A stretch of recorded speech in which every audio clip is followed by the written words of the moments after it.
वह सुबह कुछ अलग ही थी। सूरज की पहली किरण जैसे ही खिड़की से होकर अर्पिता के चेहरे पर पड़ी, उसने अपनी आंखें खोली। पिछले कुछ दिनों से उसकी जिंदगी एक बंद पिंजरे में जैसे कैद हो गई थी। हर दिन वही दिनचर्या, वही जिम्मेदारियां और वही उलझनें। अर्पिता एक मध्यम वर्गीय परिवार की साधारण लड़की थी। परिवार में माँ पापा, छोटा भाई रोहित और एक प्यारी सी दादी थी। उसकी जिंदगी में खुशी और दुख का अजीब मेल था। खुशी क्योंकि वह अपने परिवार के लिए सब कुछ करना चाहती थी, और दुख क्योंकि उसकी कुछ सपने भी थे जिन्हें उसने समय के साथ भूल सा दिया था। अर्पिता को लिखने का बहुत शौक था। स्कूल के समय में उसने कई बार लेख और कहानियां लिखी थीं जो स्कूल मैगजीन में छपी थी। लेकिन जैसे जैसे वक्त बीता, जिम्मेदारियों का बोझ उस पर बढ़ता गया और उसका लेखन पीछे छूटता गया। वह हर रोज सुबह उठती, घर के कामों में जुट जाती, फिर ऑफिस जाती और शाम को थककर लौट आती। उसकी जिंदगी में बस एक ही रूटीन रह गया था। लेकिन उस सुबह उसने तय किया कि आज कुछ अलग होगा। उसने अपने भीतर एक नई उम्मीद का संचार महसूस किया। उसने मन ही मन कहा, आज मैं अपने लिए कुछ समय निकालूंगी। भले ही यह मुश्किल हो, लेकिन मुझे अपने सपनों को फिर से जगाना है।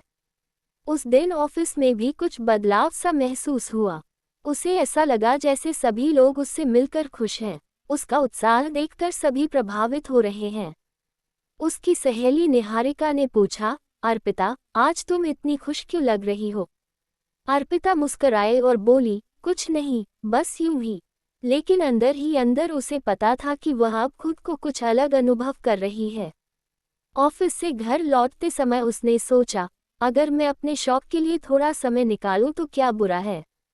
उसने तय किया कि वह रात को एक छोटी सी कहानी लिखेगी।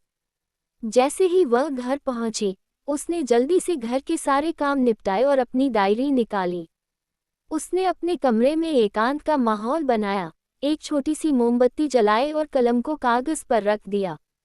जैसे ही उसने लिखना शुरू किया, विचार उसके मन में उमड़ घुमड़ कर आने लगे। एक कहानी धीरे धीरे आकार लेने लगी। उसके हर शब्द में उसके भावनाओं की झलक थी। वह एक ऐसी लड़की की कहानी लिख रही थी जो समाज की रूढ़ियों से लड़ते हुए अपने सपनों की ओर बढ़ने की हिम्मत करती है। जैसे जैसे कहानी आगे बढ़ी, अर्पिता को एहसास हुआ कि वह उस किरदार में खुद को देख रही है। वह लड़की भी एक साधारण घर से थी, लेकिन अपने हौसले से उसने सभी सीमाओं को पार कर लिया। रात के समय जब कहानी पूरी हुई, तो अर्पिता ने एक संतोष की सांस ली। उसे लगा जैसे उसने अपने भीतर के बोझ को हल्का कर दिया है। अगले दिन उसने अपनी लिखी हुई कहानी अपनी सहेली निहारिका को दिखाई। निहारिका उसकी कहानी पढ़कर बहुत प्रभावित हुई। उसने कहा, अर्पिता, तुम्हें अपनी यह प्रतिभा ऐसे ही नहीं छोड़नी चाहिए। तुम्हें इसे आगे बढ़ाना चाहिए।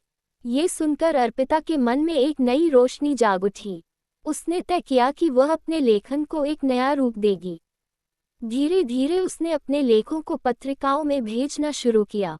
कुछ ही महीनों में उसकी कहानियां कई पत्रिकाओं में छपने लगीं। उसे पहली बार एहसास हुआ कि उसने अपने सपनों को साकार करने की राह पर कदम रख लिया है। अब अर्पिता अपनी नौकरी के साथ साथ लेखन को भी समय देने लगी। वह अपने घर और काम के बीच एक संतुलन बनाकर चलने लगी। उसकी यह यात्रा आसान नहीं थी, लेकिन उसने हर मुश्किल का सामना साहस से किया। समय बीतता गया और एक दिन उसकी लिखी हुई कहानियों का संग्रह एक पुस्तक के रूप में प्रकाशित हुआ। अर्पिता के लिए यह पल किसी सपने के सच होने जैसा था। उसकी मेहनत, उसका संघर्ष और उसका आत्मविश्वास उसे इस मुकाम तक लेकर आया था। उसके परिवार वालों ने उसकी इस सफलता पर गर्व महसूस किया। इस यात्रा ने अर्पिता को सिखा दिया कि जिंदगी में कुछ पाने के लिए कठिनाइयों का सामना करना ही पड़ता है। हर व्यक्ति के भीतर एक सपने होते हैं, बस उन्हें जागरूक करने की जरूरत होती है। अर्पिता ने अपने सपने को सच करके एक नई सुबह का आगाज किया था।